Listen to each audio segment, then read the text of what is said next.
सद्दाम हुसैन। एक ऐसा नाम जिसे कुछ लोग एक नायक मानते थे तो वहीं दूसरों के लिए वो एक शैतान से कम नहीं था। उसने तेल और खौफ, इन दो चीजों की बुनियाद पर एक मॉडर्न देश खड़ा किया। तो चलिए आज सद्दाम हुसैन की कहानी की परतें खोलते हैं। एक ऐसे शख्स की कहानी जो विरोधाभासों से भरी हुई थी। सब कुछ यहीं आके खत्म होता है। एक बहुत लंबी तलाशी के बाद दुनिया का एक सबसे खूंखार तानाशाह किसी आलीशान महल या किलेबंद बंकर में नहीं, बल्कि जमीन के अंदर एक छोटे से गड्ढे में छुपा हुआ मिला, जिसे स्पाइडर होल कहा गया। ये कहानी है अर्श से फर्श पर गिरने की। जब उसे पकड़ा गया तो ये उसके पहले शब्द थे। सोचिए, एक ऐसा इंसान जो अपना सब कुछ खो चुका था, फिर भी वो सत्ता के उस ख्याल से चिपका हुआ था। ये उसके बारे में क्या बताता है ना? यही वो सवाल है जो इस पूरी कहानी की जड़ है। आखिर वो कौन से हालात थे, कौन से फैसले थे जिन्होंने सद्दाम को सत्ता के शिखर से इस अंधेरे गड्ढे तक पहुंचा दिया? तो आइए इस सवाल का जवाब ढूंढते हैं। इस अंत को समझने के लिए हमें कहानी की शुरुआत में जाना होगा, सद्दाम के मुश्किल बचपन में, और उस शख्स के पास जिसने उसकी सोच को, उसकी पूरी विचारधारा को शेक दिया।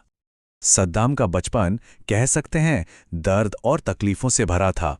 पिता का साया जन्म से पहले ही उठ गया, मां ने उसे दूर भेज दिया और फिर उसे एक अत्याचारी सौतेले पिता का सामना करना पड़ा।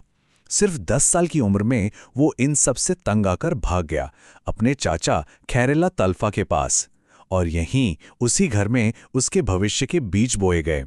कट्टर अरब राष्ट्रवाद और पश्चिमी दुनिया के लिए एक गहरी नफरत, ये वो सोच थी जिसने उसकी पूरी जिंदगी को एक दिशा दी।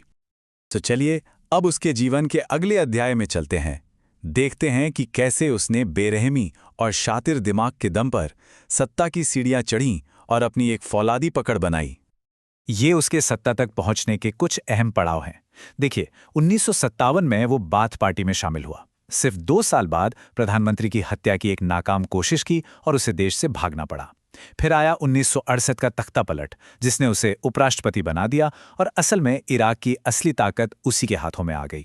और फिर 1979 तक उसने मौजूदा राष्ट्रपति को इस्तीफा देने पर मजबूर कर दिया और खुद इराक का बेताज बादशाह बन गया।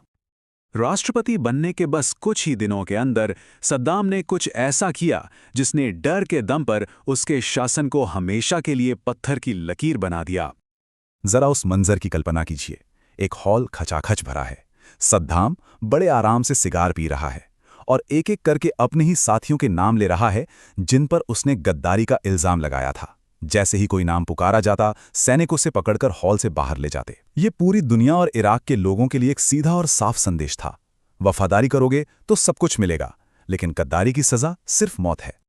उस एक दिन उसकी अपनी बाथ पार्टी के 68 बड़े नेताओं पर देशद्रोह का आरोप लगाकर उन्हें भरी सभा से घसीटकर बाहर निकाल दिया गया, और यह सब कुछ लाइव टेलीविजन पर दिखाया गया।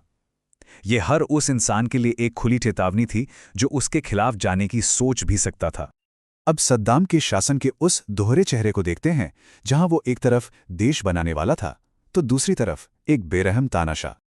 यहां हम सद्दाम के राज के दो बिल्कुल अलग चेहरे देखते हैं। एक तरफ उसने इराक के तेल उद्योग को देश के नाम कर दिया, जिससे बेहिसाब दौलत आई।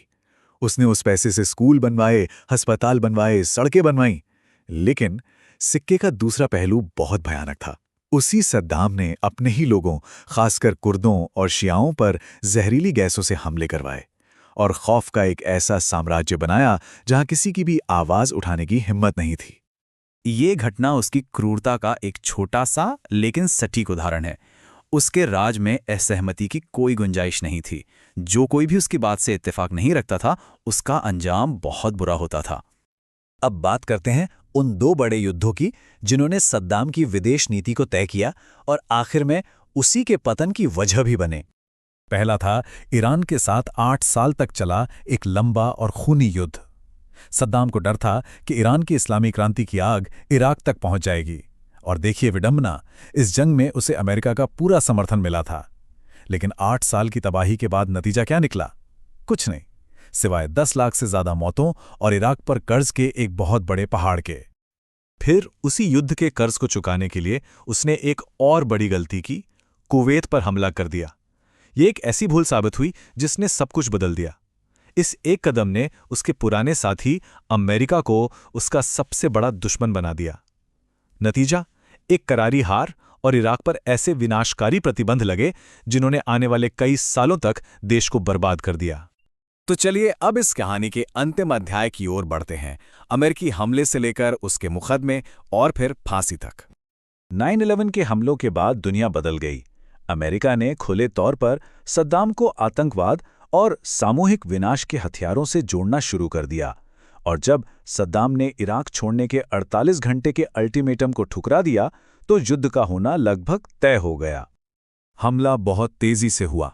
कुछ ही हफ्तों में बगदाद पर कब्जा हो गया। सद्दाम भाग निकला, लेकिन ज्यादा दिन तक छिप नहीं सका।